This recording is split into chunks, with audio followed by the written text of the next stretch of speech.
একজন নারীকে বধূ সাজে সাজানো হচ্ছে। বধূ সাজের সময় যে মহিলাই তার কাছে আসছিল, সেই এই কথা বলছিল, "তোমাকে আজ বেশ রূপসী, সুন্দরী মনে হচ্ছে।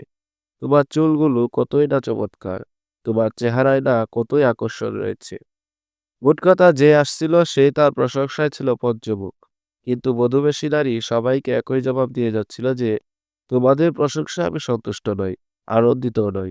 আমার তো চিন্তা শুধু একটাই যে, যেখানে যাচ্ছি যদি সে আমার প্রশংসা করে, তবেই তা হবে আমার জন্য আনন্দের বিষয়, খুশির বিষয়। কেননা তোমরা তো প্রশংসা করে চলে যাবে।